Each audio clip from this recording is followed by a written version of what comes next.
Okay, guys, so I am back. It's been a lot of days since I made my last book reading video. These are all the pages that I have to cover. My last video was 9 days ago on 20th July. On that day, I finished this page number 59. I talked about that golden goose and stuff, the PPC thing. The producer, work on the producer and it will produce, means working on your machine.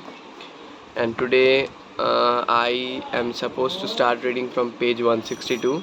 I read these pages on the in between days. Today is 30th July. Okay, let me tell you, today is 30th July. It's 75 hard, day 61, 15 more days to go. And today I am going to read from page 162. Okay, so let's quickly skim through all those pages. My plan was I first planned on going through all the pages, but then I planned on not going through any of the pages. But now, okay, let's let it take whatever time it will take. Let this video be however long it wants to be, but I'll just skim through the most important things. Okay, whatever comes to my eyes. So how to read this book? Okay, so then author tells that don't read this book as just a book. Use it as your guide. As you read each habit, you implement it and slowly work on the other habits. So, but as I'm reading it as a part of my 75 hard, so I am reading it continually. So whatever it is, let's see. What can you expect? First, evolutionary. Okay, so I'm pausing. If I'm seeing anything worth highlighting, I'll tell as I do. Okay, so here it is, the 7 habits. I think I have first told once, but I'm telling again. The 7 habits are: first one is being proactive, means don't not being reactive, taking the control of your life and working on things that you can change. So that's being proactive. Second is begin with the end in mind. That's second habit. That means thinking of the end and planning accordingly.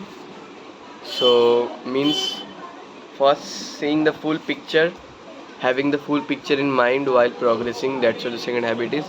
The third habit is putting first things first, means doing the most important things that will impact, doing those. Then the habit 4 is thinking win-win, not thinking that I have to bring someone down in order to win. I can win, we all can win, we can cooperate and we can build success. The fifth habit is seek first to understand, then to be understood, means first take in, understand, then put forward your point. The sixth is synergize, that means against to cooperate, that only. And habit 7 is sharpen the saw, which I don't really know what it means, so let's see. Then the author gives us 7 habits of highly ineffective people, which are just the opposite of these habits. Habit 1 is reacting without instead of proacting, blaming everything on others. Se- Second is begin with the squat in mind. Don't plan ahead, don't set goals, and don't worry about the consequences of your actions like those. Habit 3 is putting first things last, procrastinating, not doing the urgent, not doing the uh, important things first, doing urgent. In author's words, do the urgent things first, like answering every ring, bling, and blip that comes your way. You'll get to the important stuff later. Don't worry about strengthening your relationships, they'll all will be there. And why exercise? You still have your health, just make sure you spend sufficient time each day watching YouTube. Habit 4, think win lose, like putting everyone else down, don't let others succeed. Habit 5 is seek first to talk, then pretend to listen. Okay, just talk and then pretend to listen. Habit 6, be an island. Let's face it, other people are weird because they're different from you, so why try to get along with them? Teamwork is overrated, cooperation slows everything down, so bag it. Okay, so I am victim of this habit. But I don't know, man. I think it's too much work to cooperate with others. So that is something I have to work on. And habit 7 is burn yourself out. Be too busy driving to take time to get gas. Be too busy living to take time to recharge and renew. Don't learn new things. Avoid exercising like the plague, and for heaven's sake, stay away from good books, nature. That means not working on self. I mean working, but not working on yourself to uh, do your work better. Like not sharpening. Now I get it. Not sharpening the saw. Means cutting trees continually all day and night, but not sharpening your saw. That's what it means. That's what it says. Okay, so that was a summary. Now let's see part 2, private victory. This is the page.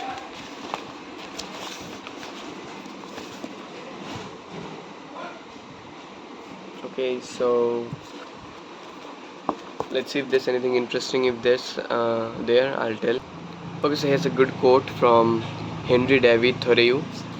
I know of no more encouraging fact than the unquestionable ability of man to elevate his life by conscious endeavor. Okay, so that's what it is. As you read this book, try to stand apart from yourself. Try to project your consciousness upward into a corner of the room and see yourself in your mind's eyes reading. Can you look at yourself almost as though you're someone else? Means, okay, so being conscious and seeing yourself as a different entity. The social mirror. If the only vision we have of ourselves comes from the social mirror, from the current social paradigm, and from the opinions, perceptions, and paradigms of the people around us, our view of ourselves is like the reflection in the crazy mirror at the carnival. You're never on time. Why can't you keep things in order? You must be an artist. You eat like a horse. I can't believe you won. This is so simple. Why can't you understand? Okay, so let me read. If something's interesting, I'll tell.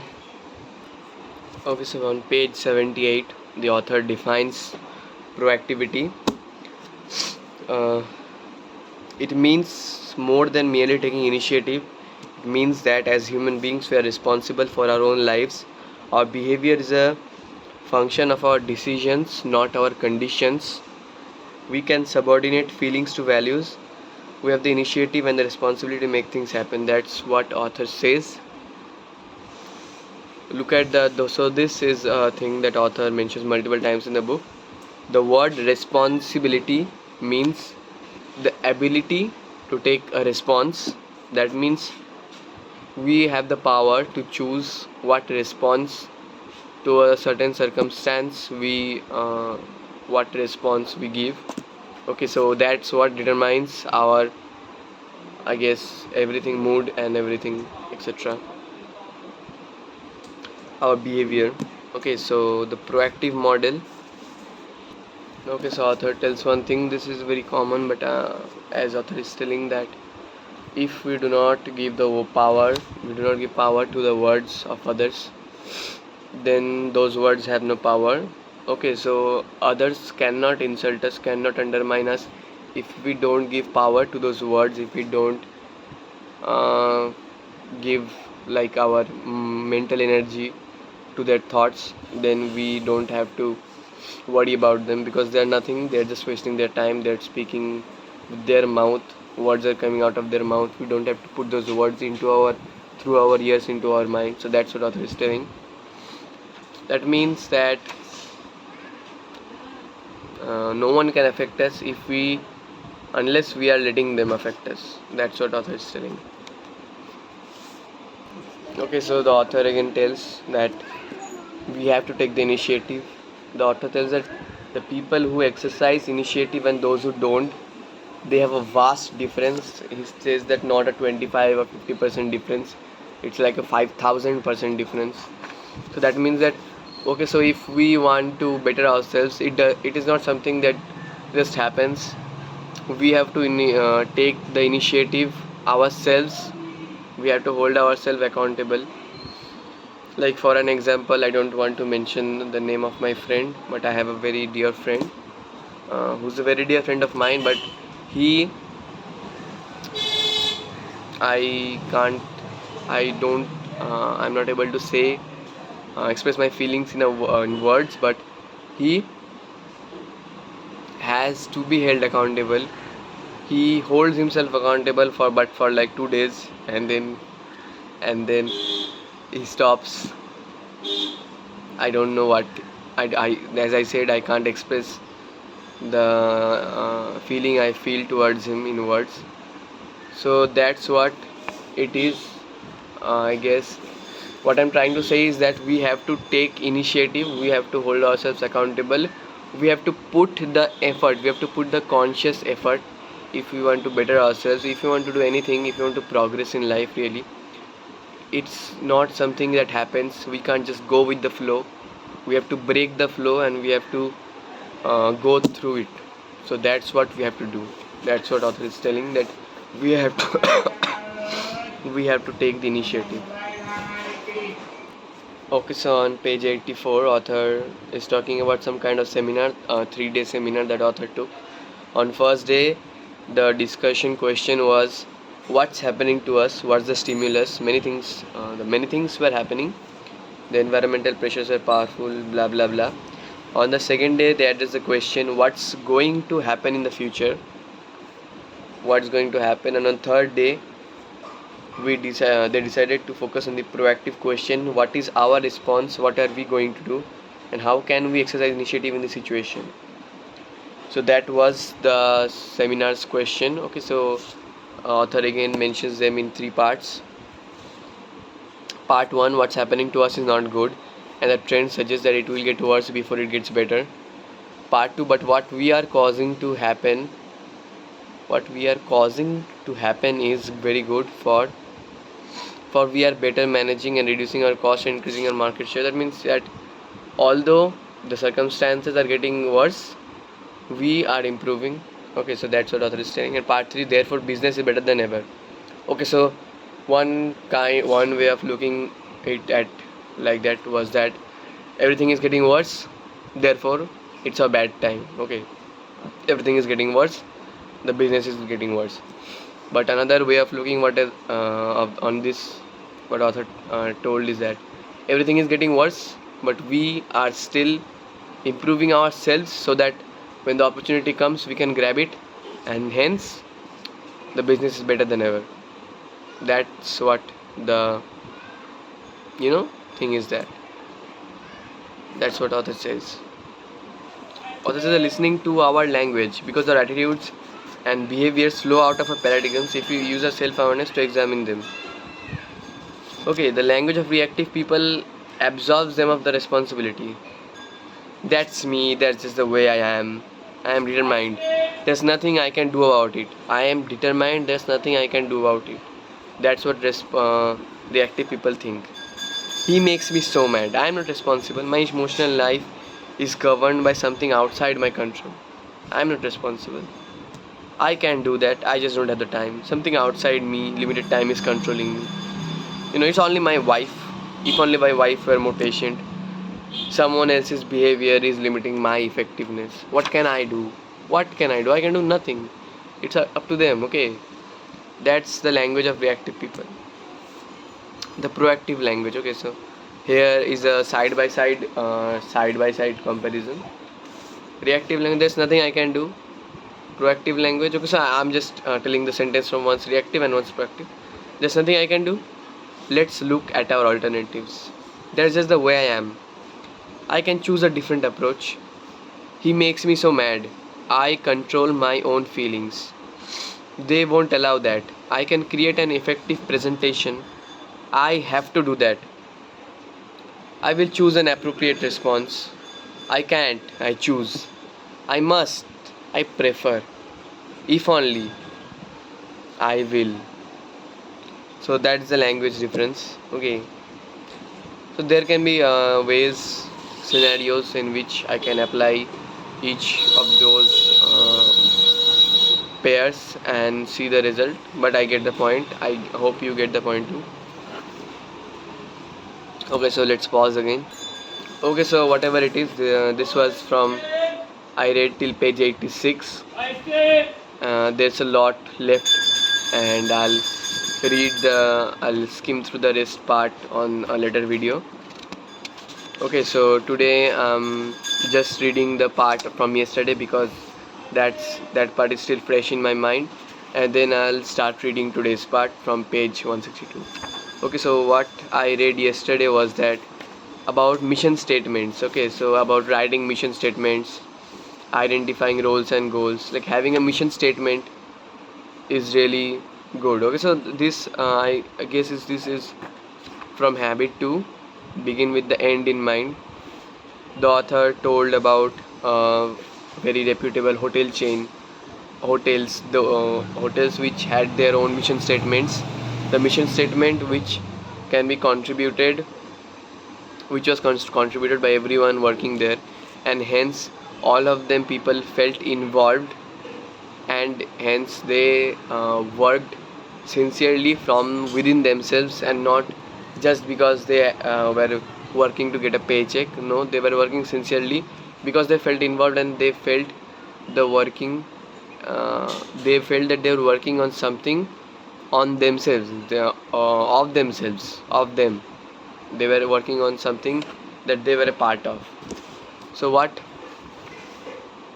the author tells is that if you want to I don't know what the habit 2 is part of the private victory part, but I don't know what why it says about teamwork. So whatever it is, the teamwork, the author says that if you want to build a team or a group related in which we want the maximum output of everyone, then we have to involve, we have to make everyone feel involved.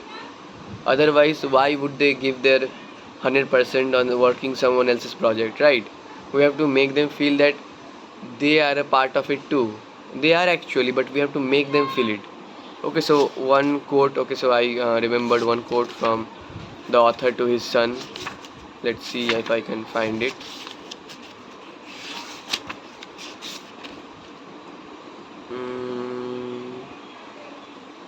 Okay, let me find it.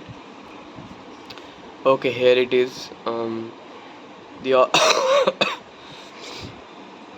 the author's son asked the author how he defined leadership.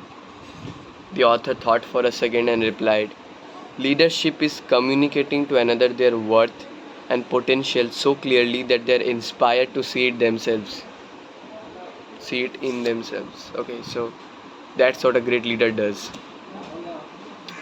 He makes the teammates realize their potential, and on that basis they work on their potential, they work on their full potential. So that's what the author tells us. Okay, so I guess that's it, right? Like then he gives us a small plan about writing the mission statement, like first just writing something and then working improving it later, planning a retreat, schedule a day where you can get away to some location that inspires you. Okay, and branch out, use a template, gives small tips and tricks. This is on page 162 of the book. Oh, so this is something I will read today, how we write a mission statement.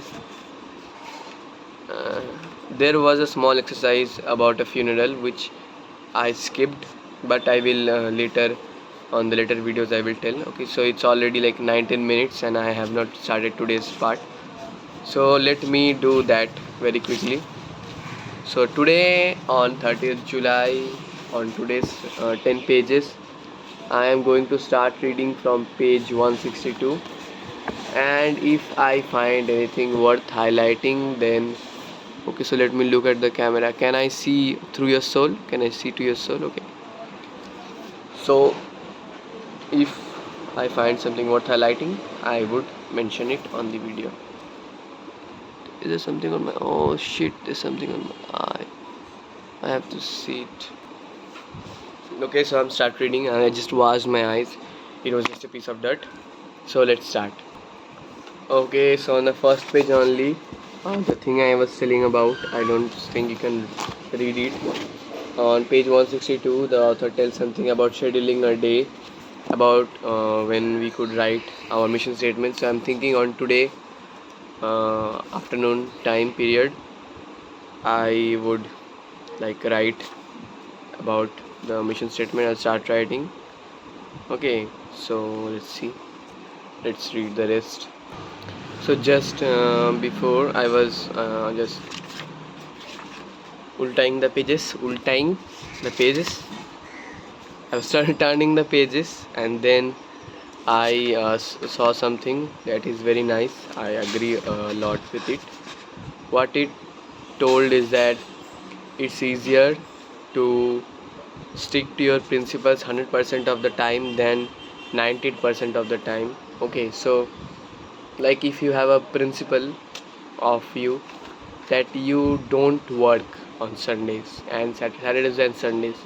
On Saturdays, Saturdays you give to your family, and the Sundays you give to your faith. That means that can be your religion, and if you're non-religious, that can be some self-time. Okay, so that can be your hardcore principles, and whatever happens, let's say in your work life, you can say to yourself that I won't, under any circumstances, I would work on those days.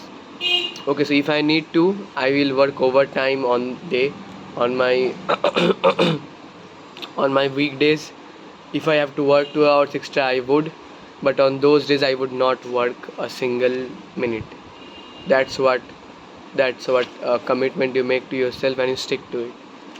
So there was a story on page 160 about this stuff, and that's really good that the boss first said to mm, you know first said to clear the Sunday for the work.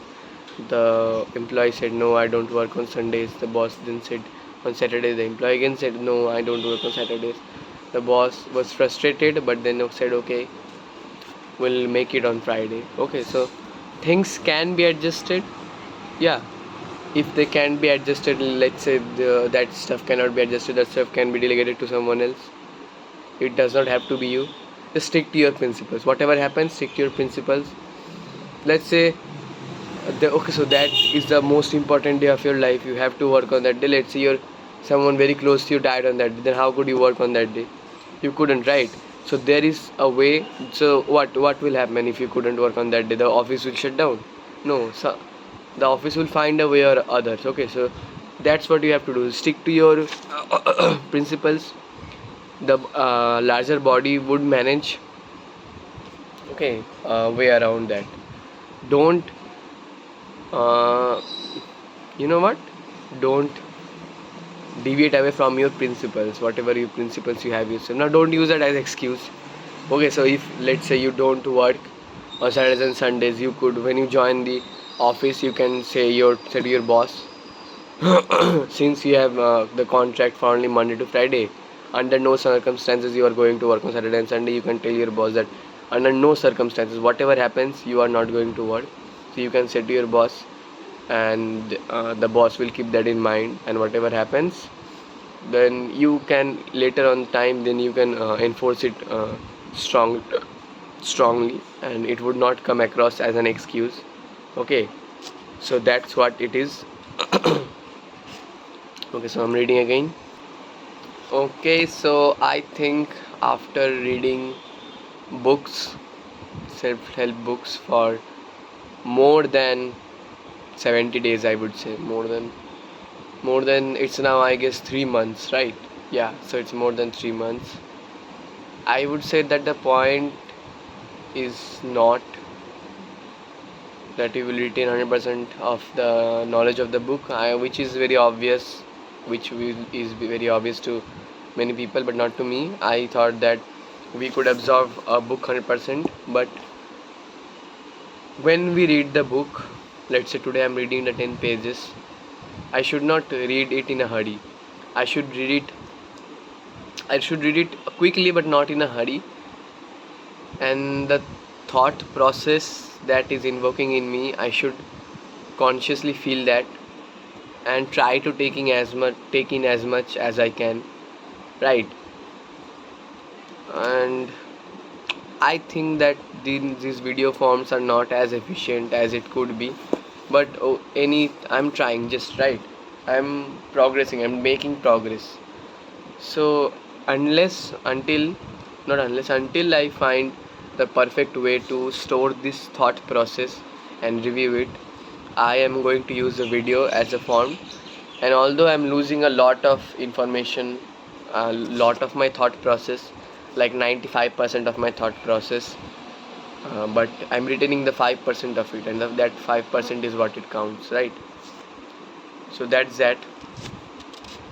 And here the author is saying about mission statements and families, and that um, the author's fathers, or is it father or is it written by son? Okay, so it's written by son. The author's son, the author was writing a family statement for their family, and the author's son said, "We're one heck of a family and we kick butt." Okay, so that didn't make to the final cut. The final mission statement was something like, "Our home is a place of fun, relaxation, learning, friends, and growth and order, and to develop ourselves into the kinds of people who can contribute to the world." That's what the author said. That's what the family statement was. And the author's son said, "Despite being a carefree teenager, I remember how the process of writing and posting a family mission statement made me feel. I was a vital part of my family and we did have purpose. We were about something, and even though we had lots of problems and fights like every family does, it helped us create a resilient, fun family culture." So, as I was reading this, I was thinking of if I go into a relationship. Okay, so one one day I could, I and let's say my girlfriend, okay, so we could sit together and we could devise a kind of mission statement for our relationship, just like I would if I had a family with my wife and my sons and daughters, right? So I was thinking about that and how that could serve as some time pass activity for a day, okay, time kind of a date, and also working on our relationship that would if not help, not harm our relationship, right? So that could be a great activity for me and my girlfriend. So that's what I was thinking. And then another thing, that one of their friends of the author, right, they had a family mission statement of about 2000 words. It was hanging on their wall like a constitution, and like larger constitution. Another of their friends, okay, uncles, mission statement was a 3 word mission statement: no empty chairs. I don't know what it means, they probably interpret it in some way. And another, they had a Danish friend whose family has a single word mission statement. It's not a statement anymore, right? So a single word mission, and it is the name of their family cabin, Hill Sea For. To them it means everything. So whatever that is, right? So let's see. So one thing about dolls, and let's say Barbie, and here what the mission statement of a company, American Girl, which sells dolls, is that through the joy of play and wonder of a great book, we help girls discover the sense of self with timeless stories and memorable characters who instill important values like honesty, courage, kindness, and compassion. Okay, so this made me remember when I play GTA, like San Andreas and GTA 5, which I play, and the game Hotline Miami, and other games like IGI, and any story based game. Okay, so I like to play story based game a lot because I like to live stories. Okay, so there are many people who like to uh, study read storybooks a lot. They live the story in that form. I realized that I like to live the stories through a form of games. I just realized that because I like to play games, and okay, so the girls, small girls, I don't know. Okay, so I'm not judging. A large, uh, big girls and big boys even can play with dolls. I don't know. Generally, I have seen small girls play with dolls, and what they're doing is they are just thinking and making some kind of story within themselves, right? So, this doll is coming. This doll came to this doll's house. they had a party and like that. So they're just making stories just like me and others. Okay, we just want to make stories. And when I was small, I and my little brother, who is 2 years younger than me, we used to write comic books. Okay, so they were not comic books at all. I don't know what they were. They were some different stuff, but they had they were books, and they had a story. And we used to write stories. We used to make art and write stories, right? The name of it was like Titan Cooper or something like that. It was about a robot. So yeah, that's the thing. Okay, so as kids, I know that we a lot think that what are kids doing, what the small kids, what are they doing? They're just doing nonsense stuff, just passing times. And when we get too busy in lives, we think that okay, whatever that is nonsense, right? But if we when we are going through that experience, that we are we feel that we are in a totally different world. Like now, as I am telling this and thinking this, I am feeling that I am in totally different world. I am experiencing something, right? Many cases when we recall our past and live through the past, we are, yeah, we're our body is here, but our mind is in a totally different universe, a different place in space and time. So I don't know what it's not related to anything with self development, but this is something that came to my mind and I thought it was good, worth sharing, right?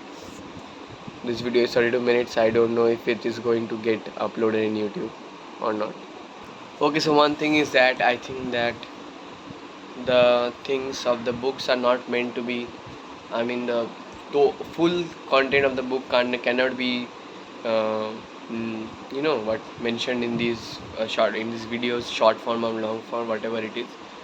So what I'll do from now on is that I'll read the complete book, and whatever my thought process is, whatever I'll be thinking, I'll just whatever I feel like speaking, I will speak in these videos, right? Because I don't think I can like pick up the content of the book and throw it in the packet in a video and upload it, right? If even if I make these videos 1 hour long, I can't capture the full thought process. So I will do that on from now on. Okay, so as the author says that don't